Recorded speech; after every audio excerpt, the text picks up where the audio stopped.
अस्सलाम वालेकुम। आज टॉपिक हमने डिस्कस करना यह है एलोट्रोपी। ये टॉपिक काफ़ी ज़्यादा इंपॉर्टेंट है शॉर्ट क्वेश्चन के हवाले से और लॉन्ग क्वेश्चन के हवाले से। इस टॉपिक में अगर शॉर्ट क्वेश्चन देखे जाए तो पहला short question define allotropy, give example, पहला short question. Second short question what is transition temperature, give an example. Third short question what is the difference between white phosphorus and red phosphorus. सही है, तो ये तीन short question ऐसे हैं जो पास paper में काफ़ी दफ़ा आ चुके हैं, सही है। तो एलोट्रोपी सबसे पहले हमने क्या करना है, जिसकी डेफिनेशन करेंगे। डेफिनेशन के बाद हम एलोट्रोपी किन किन वजूहात की बुनियाद पे हो सकती है, सही है, वो हम कर लेंगे, सही है। तो सबसे पहली बात हम डेफिनेशन कर लेते हैं। डेफिनेशन क्या है, सिंपल सी डेफिनेशन है, कुछ ज़्यादा मुश्किल नहीं है। अच्छा, एलोट्रोपिक में आम ज़ुबान में कहूँ ना तो बहरूपिया कह सकते हैं। अगर एक लफ्ज़ जिसको एक्सप्लेन करने के लिए मैं इसको यूज़ करूं तो इसको बहरूपिया कह सकते हैं, ये तार, सही है। क्या कह सकते हैं, बहरूपिया। क्या मतलब, आपने ना एक मूवी है, इस तरह की शायद मूवी देखी हो, एक बंदा अपनी शक्लें तब्दील कर लेता है, वो जिस तरह की चाहे वो अपनी शक्ल तब्दील कर लेता है। हॉलीवुड की भी है, और एक पुरानी मूवी है, शायद आपने देखी हो या ना देखी हो, एक मूवी थी जानी दुश्मन, इंडिया की थी, सही है। तो उसमें क्या करता है, जो विलन होता है ना, हीरोज़ में काफ़ी सारे डाले होते हैं उन्होंने, 5-6 हीरो होते हैं और विलन एक होता है। और विलन की सबसे खास बात ये होती है कि वो अपनी शक्ल को तब्दील कर सकता है, किसी भी शक्ल में जा सकता है। अब सेम काम आप समझ लो कि वो जो विलन है ना, जो अपनी शक्ल को तब्दील कर सकता है, केमिस्ट्री की ज़ुबान में उसको एलोट्रोपी कह देते हैं कि चीज़ एक हो, उसकी शक्लें एक से ज़्यादा हो। क्या चीज़ एक हो, उसकी शक्लें एक से ज़्यादा हो, तो उस चीज़ को हम नाम दे रहे होते हैं एलोट्रोपी। उम्मीद है कि थोड़ा बहुत समझ आ गया कि एलोट्रोपी है क्या। चीज़ एक होगी, शक्लें एक से ज़्यादा, सही। तो इसकी डेफिनेशन अगर देखी जाए तो हम कह सकते हैं द एग्जिस्टेंस, पाए जाना, ये इसकी डेफिनेशन है। The existence of an element, किसी भी एलिमेंट का पाए जाना in more than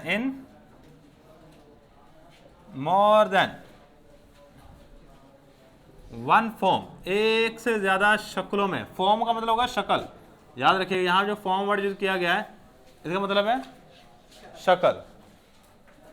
in more than one form at same physical state, at same physical state, एक ही तभी हालत पर, इसको हम नाम दे देते इज कॉल्ड एलोट्रोपी। ये क्या नाम दे रहे होते हैं, एलोट्रोपी का नाम दे देते हैं। जिसके बाद ना हम एग्जाम्पल की बात करते हैं। हम ना इस टॉपिक को आपकी बुक से थोड़ा सा चेंज करके लिखेंगे, लेकिन थोड़ा सा अच्छा कर लेंगे। हम हर एक चीज़ को अलग अलग करके यहाँ पे लिख देंगे। आपकी बुक में एग्जाम्पल तो दी हुई हैं, लेकिन वो बच्चे को पता नहीं चलता कि कौन सी एग्जाम्पल कहाँ पर लिखनी है। सही बच्चे, याद रखिएगा सल्फर की दो एलोट्रोपिक फॉर्म है, दो शक्लें पाई जाती हैं। सल्फर एग्जिस्ट, पाया जाता है, एग्जिस्ट का मतलब पाए जाना, exist in two allotropic forms. Sulphur दो एलोट्रोपिक फॉर्म में पाया जाता है। अब दो एलोट्रोपिक फॉर्म कौन सी है, एक है हमारे पास मोनोक्लिनिक फॉर्म और एक है रोहम्बिक फॉर्म। बच्चे ये दोनों की दोनों ना एटम के अरेंजमेंट के लिहाज से शक्लें हैं। रोहम्बिक आप समझ लो कुछ इस तरह की होती है, इस तरह की शक्ल होती है, और जो मोनोक्लिनिक होती है वो थोड़ी सी इस तरह की होती है। मतलब एटम की तरतीब दोनों शक्लों में मुख्तलिफ होती है। ये मोनोक्लिनिक है, ये रोहम्बिक है ऑलमोस्ट, और ये इस तरह की शक्ल होती है मोनोक्लिनिक। ये आपने बनानी नहीं है, जैसे समझ लीजिएगा, सही। इसी तरह हमारे पास एक और एग्जांपल देते हैं। सल्फर एग्जिस्ट, सल्फर तो लिख लिया, फास्फोरस कर लो। फास्फोरस भी एलिमेंट है। Phosphorus exist in two allotropic form, allotropic form. अब दो एलोट्रोपिक फॉर्म कौन कौन सी हैं, बच्चे पहले नंबर पे है व्हाइट फास्फोरस, व्हाइट फास्फोरस, और सेकंड नंबर पे हमारे पास है रेड फास्फोरस। ये दो शक्लें हैं, white phosphorus and red phosphorus. ये लीजिए हमने दो एग्जांपल दे दिए हैं। सल्फर दो एलोट्रोपिक फॉर्म है, मोनोक्लिनिक, रोम्बिक। फास्फोरस की भी दो एलोट्रोपिक फॉर्म है, व्हाइट फास्फोरस और रेड फास्फोरस। अच्छा, इसके बाद हमारे पास एक्सप्लेनेशन आएगी थोड़ी सी। एक्सप्लेनेशन वजाहत, हम किस तरह इसकी वजाहत करेंगे। बच्चे ये कहता है ये एलोट्रोपी ना दो तरीकों की वजह से हो सकती है। किस वजह से हो सकती है एलोट्रोपी?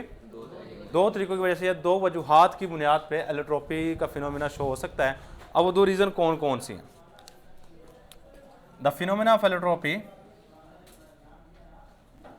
फिनोमिना कहते हैं मुजाहरे को, फिनोमिना कहते हैं मुजाहरा, जाहिर करना। The phenomena of allotropy, allotropy जो फिनोमिना है is due to two reason, is due to two reasons. ये दो वजूहात या दो बुनियादों पे आप कह सकते हो। An element exist in two और मोर, एक एलिमेंट जो पाया जा सकता हो दो या दो से ज़्यादा, टू और more molecules having different number of atom, having different number of atoms, जिसमें एटम्स की तादाद मुख्तलिफ हो। मसलन मैं आपको एग्जांपल देता हूँ। मुझे अगर इसकी एग्जांपल की बात की जाए ना, मैंने कहा जी एक एलिमेंट दो शक्लों में पाया जाए, उनमें एटम की तादाद डिफरेंट हो। मतलब देखो इधर देखना एक मिनट, मुझे ऑक्सीजन है, ऑक्सीजन की दो एलोट्रोपिक फॉर्म है, एक है O2 और एक है O3। शायद O3 आपने पहले पढ़ा, इसको कहते हैं ओजोन। ये क्या हमारे पास, और ये वाली चीज़ है ऑक्सीजन गैस, ऑक्सीजन गैस। मतलब देखो चीज़ एक है, उसकी शक्लें दो हैं। अब ये वाली चीज़ आपके जिंदा रहने के लिए ज़रूरी है, ऑक्सीजन गैस आपके जिंदा रहने के लिए ज़रूरी है। जबकि ओजोन गैस जो है ये आपकी सफोकेशन की वजह बन रही होती है, ये आपका सांस को घूंढ रही होती है। ऊपर वाली गैस जो है वो सांस लेने के लिए ज़रूरी है, जबकि नीचे वाली गैस वो सांस दबा रही होती है। सही है, तो ये बेसिकली पॉइजनस होती है। ओजोन जो है ना ये पॉइजनस गैस है, और हमारी ज़मीन के ऊपर ये बहुत कम मिकदार में पाई जाती है। ये आपके ऊपर चला जाए ज़मीन से ऊपर तकरीबन 20-25 किलोमीटर, वहाँ पर ओजोन लेयर है, ओजोन गैस पाई जाती है, और यही सूरज से आने वाली हार्मफुल रेडिएशन को एब्जॉर्ब कर रही होती है। इस तरह की चीज़ आपने लाजमी पढ़ी होगी 8th क्लास में। सही है, तो यही हमने एग्जांपल लिखनी है। Oxygen element, oxygen exist in two form. अब दो फॉर्म कौन कौन सी हैं? ऑक्सीजन मॉलिक्यूल, आगे O2 डाल दीजिएगा, एंड ओजोन, ओजोन के आगे O3 डाल दीजिएगा। बस जो ऑक्सीजन है ये दो फॉर्म एग्जिस्ट कर रहा होता है, O2 और O3 में। इसके बाद नेक्स्ट जो चीज कह रहा है, कहता है अरेंजमेंट ऑफ एटम भी डिफरेंट हो सकती है। एलोट्रोपी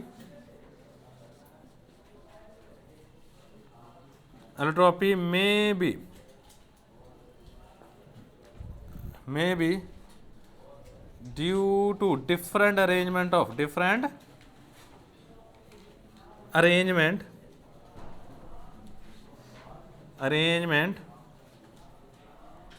एटम, एटम की मुख्तलिफ तरतीब की वजह से भी हो सकती है। देखो इस मॉलिक्यूल में अगर देखोगे तो एटम की तरतीब ये बनेगी इस तरह, जो गोल गोल बना रही है हमारे पास एटम्स हैं, और इस मॉलिक्यूल में एटम्स की तरतीब ये बनेगी।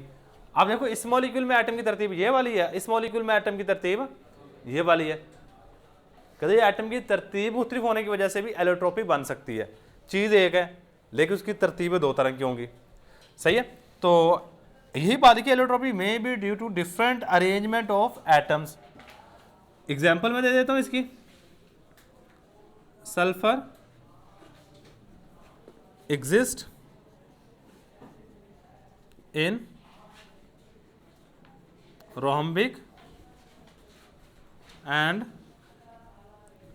Monoclinic form. जो सल्फर है ये रोहम्बिक और मोनोक्लिनिक फॉर्म में एग्जिस्ट करता है। अच्छा, इसके बाद जो नेक्स्ट हमारे पास चीज़ आएगी बच्चे वो है ट्रांजिशन टेम्परेचर। नेक्स्ट क्या चीज़ है हमारे पास, इसी के अंदर ये सारी की सारी चीज़ें। ट्रांजिशन, आपकी बुक में सिर्फ एक पैराग्राफ दिया गया है, कोई चीज़ नहीं बनाई, कोई हेडिंग नहीं है। से ट्रांजिशन टेम्परेचर की बात मैं करूं तो कहता है वो टेम्परेचर। अच्छा, ट्रांजिशन का लफ्ज़ी मतलब पता है आपको, हमने ट्रांजिशन एलिमेंट पढ़े, हमें कहा ट्रांजिशन का लफ्ज़ी मतलब क्या है। ट्रांजिशन का लफ्ज़ी मतलब होता है चेंज। क्या मतलब लफ्ज़ी, चेंज। चेंज को और आसान करूं तो तब्दीली कहते हैं। क्या कहते हैं इसको, तब्दीली या तब्दील होना कहते हैं। ट्रांजिशन टेम्परेचर वो टेम्परेचर जहां भी कोई चीज़ तब्दील हो। अब ट्रांजिशन एलिमेंट को हम क्यों कहते हैं ट्रांजिशन एलिमेंट, क्योंकि उनकी ऑक्सीडेशन स्टेट तब्दील होती रहती थी। मसलन ये आयरन है ना, इसकी ऑक्सीडेशन स्टेट +2 भी होती है और आयरन की ऑक्सीडेशन स्टेट प्लस, ये यानी कि उनकी ऑक्सीडेशन स्टेट तब्दील होती थी, इसलिए इसको कह दिया ट्रांजिशन एलिमेंट है। अब ट्रांजिशन टेम्परेचर में क्या तब्दीली होगी, टेम्परेचर की तो होगी। टेम्परेचर आप चेंज करोगे, आपकी एक एलोट्रोपिक फॉर्म दूसरी एलोट्रोपिक फॉर्म में तब्दील होना शुरू हो जाएगी। वो टेम्परेचर जहां पे एक एलोट्रोपिक फॉर्म दूसरी एलोट्रोपिक फॉर्म में तब्दील होना शुरू हो जाए, उस टेम्परेचर को ट्रांजिशन टेम्परेचर कहेंगे। क्या कहेंगे, ट्रांजिशन टेम्परेचर।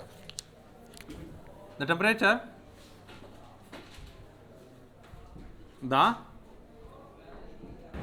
टेम्परेचर वो दर्जा हरारत एट विच जहां पर one allotropic form is changed, ये बदल जाती है, इज चेंज इनटू अनदर, दूसरी में। इस टेम्परेचर को हम नाम दे रहे थे, इज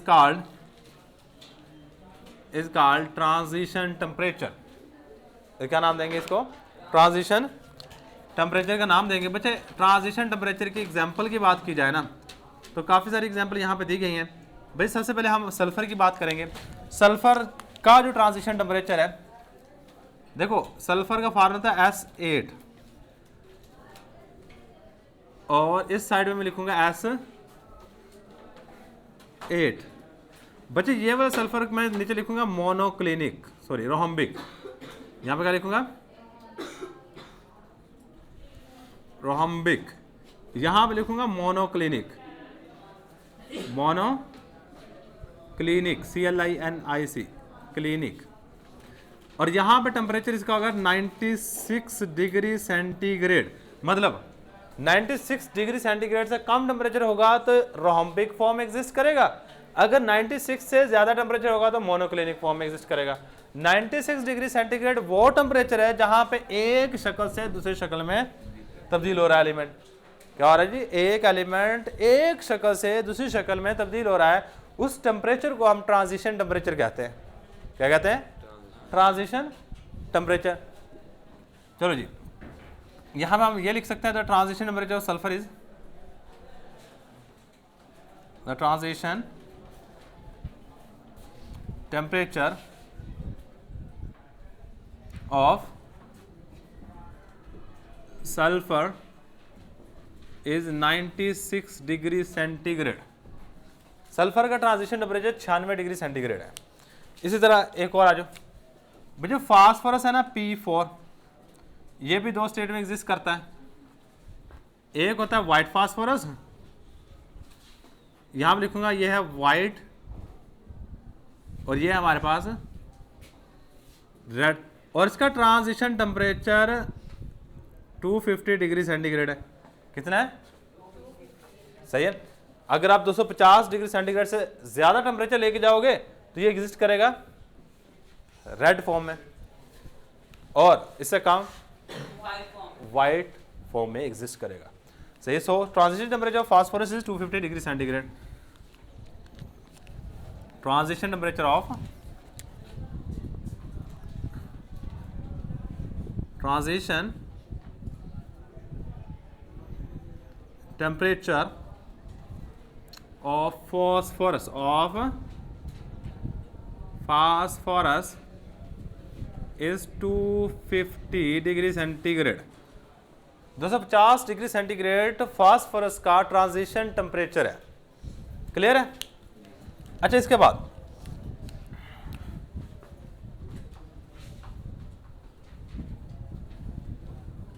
बस छोड़ो इसको। अब दो ही डेफिनेशन एग्जांपल बाद, एक और भी दी हुई है। टिन का ट्रांजिशन टेम्परेचर 13.2 डिग्री सेंटीग्रेड है।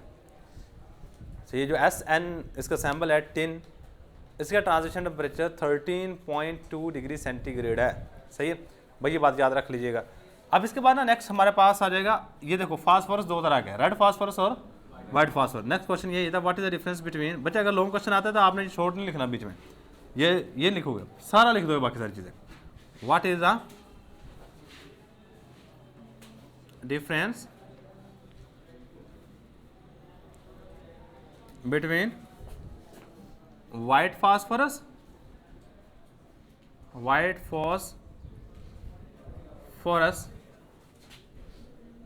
and red phosphorus। White phosphorus और रेड फास्फोरस में क्या फ़र्क है भैया? इन दोनों में फ़र्क की बात की जाए तो फ़र्क हमेशा आप क्या लिखते हो जी, लाइन लगाते हो दरमियान में, ऐसा ही है। एक साइड पे रेड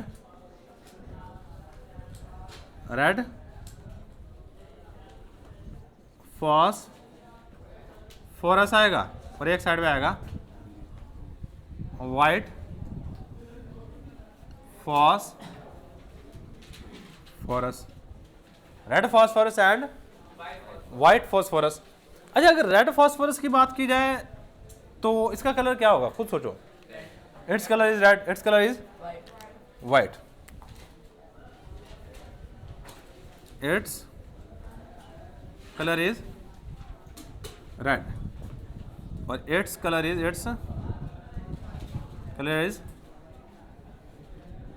वाइट। अच्छा, जो रेड फास्फोरस है ना, इसके बारे में बात याद रखिएगा बच्चे, ये लेस पॉइजनस होता है। इट इज, पहले रिएक्टिव की बात कर लीजिए, लेस रिएक्टिव होता है। और जबकि white phosphorus it is more reactive, ये जल्दी से रिएक्शन कर जाता है, ये जल्दी से रिएक्शन नहीं करता। बट जो रेड फास्फोरस है ये ज्यादा पॉइजनस होता है, मतलब जहरीला होता है।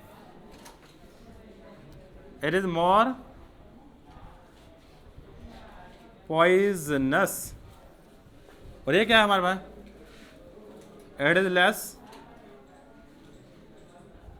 पॉइजनस।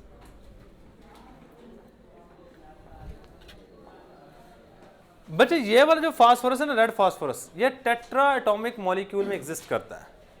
और वो भी टेट्रा एटॉमिक मॉलिक्यूल, लेकिन ये पॉलीमेरिक फॉर्म में एग्जिस्ट करता है। ये लिखो या ना लिखो, लेकिन एक और बात यहाँ पे लिख लो, इधर देखो। व्हाइट फास्फोरस 250 डिग्री सेंटीग्रेड से कम टेम्परेचर पर कौन सा फास्फोरस एग्जिस्ट करेगा, और 250 से ऊपर red phosphorus exist. Phosphorus exist above 250 degree centigrade. और white phosphorus exist, white phosphorus exist less than 250 degree centigrade. बस इतनी बात याद रखो। तो ये था जी हमारे पास फ़र्क रेड फास्फोरस और वाइट फास्फोरस के दरमियान में। तो ये था जी हमारे पास एलोट्रोपी, जितनी चीज़ें बनती थी सारी की सारी चीज़ें लिखी हैं। बच्चे आपने पता क्या करना, अगर आपको ये लॉन्ग क्वेश्चन आता है, आप रेड फास्फोरस की हेडिंग देके ये 4 पॉइंट उसके नीचे लिख दोगे, पॉइंट बना के लिखोगे लॉन्ग क्वेश्चन आता है तो। और वाइट फास्फोरस आता है तो वाइट फास्फोरस की हेडिंग देके 4 पॉइंट उसके नीचे बना के लिख दोगे, इस तरह नहीं बनाओगे। बना भी दोगे कोई मसला नहीं है, लेकिन कोशिश करना कि पॉइंट बना के रेड फास्फोरस की हेडिंग दो, ये लिख दो, वाइट फास्फोरस की हेडिंग दो, नीचे लिख दो। और इसके साथ आपका ये चैप्टर सारे का सारा मुकम्मल हो चुका है। एलोट्रॉपी लास्ट वाला टॉपिक हो, ये मोस्ट इंपॉर्टेंट लॉन्ग क्वेश्चन के लिए भी है और शॉर्ट क्वेश्चन के लिए भी है। अमूमन इसमें से पास पेपर अगर देखे जाएँ तो ज़्यादा दफ़ा जो है ये शॉर्ट क्वेश्चन के लिए मोस्टली आया है, लॉन्ग क्वेश्चन भी आ सकते हैं, पूरे का पूरा ये क्वेश्चन बनता है। तो यही हमारे पास आज का लेक्चर। अल्लाह हाफिज़।